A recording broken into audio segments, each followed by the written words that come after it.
Welcome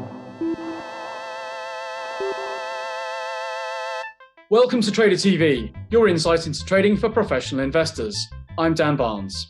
This year, we're expecting to see the European Commission publish its plans for the consolidated tape of fixed income trading, and the UK potentially to publish its plans for a separate tape. Joining me today are Christoph Hock, Head of Multi-Asset Trading at Union Investment, Stephane Malrait, Global Head of Market Structure and Innovation for Financial Markets at ING Bank, and Jason Waight, Head of Regulatory Affairs at MarketAxess. We're going to be discussing the potential impact of multiple consolidated tapes on the fixed income landscape within Europe. Christoph, Stephane, Jason, welcome to the show. Thank you, Dan. Thank you. Hi, Dan. Happy to be here. So to start with, what is the gap that a consolidated tape could fill in fixed income markets today? Higher transparency will lead to better performance when it comes to execution of transactions, and some asset manager firms, they are already at fairly high levels, bringing us potentially from 90% to 95%. Others, smaller ones, probably you can't afford collecting all the data these days.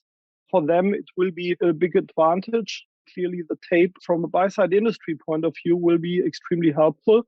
I think it's important to finally get it done because we are discussing with Commission, with ESMA for years and years, the topic of consolidated tape. Having had most recently a discussion with Tilman Lüders from the EU Commission, I think we are somewhere at kilometer 40 of the marathon, so pretty close to the goal. One, we hope is going to be a difference in costs. So we hope the CTP will be much cheaper to aggregate data from different places.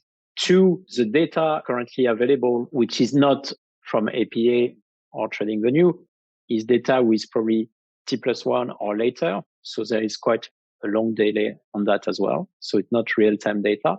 And three, it's just the connectivity as well, right? Just the price of aggregating the data with different formats and try to put them together.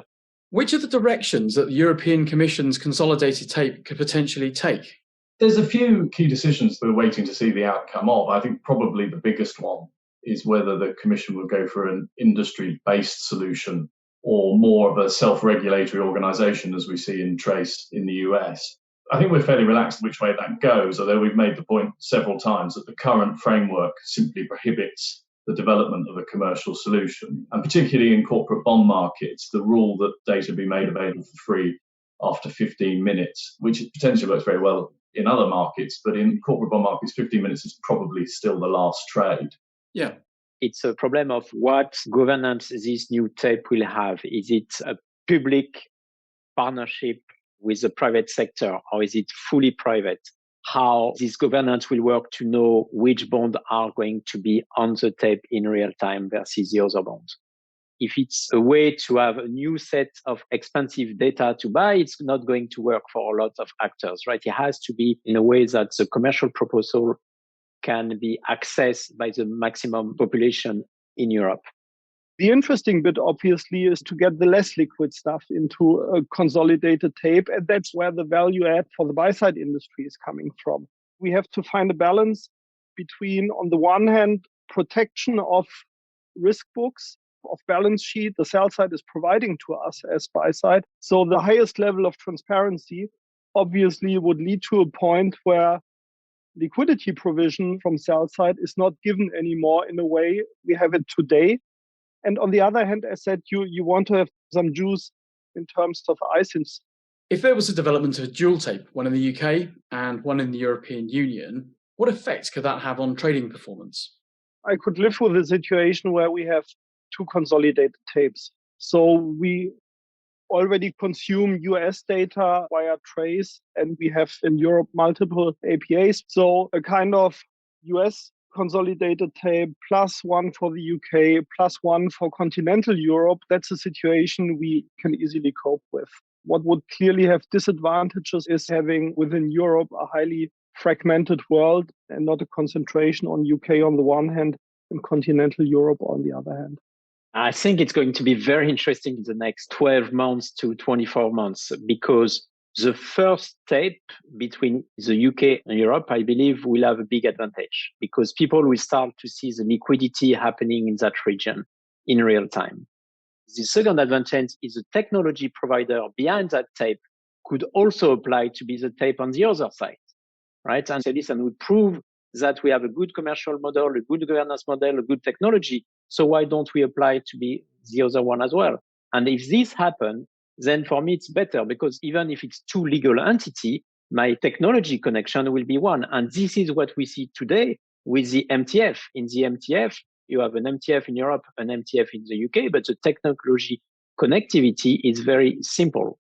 The best outcome we can hope for is a sort of single technology provider that's able to operate in the way that MTFs do today, which is to have essentially one core cost of providing the service, one technical feed, but two regulated tapes potentially operating under slightly different transparency rules. And I think that's probably what we will see emerge.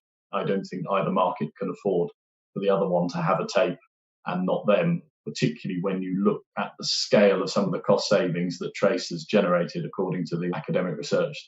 What should heads of trading do today in order to manage the process going forwards?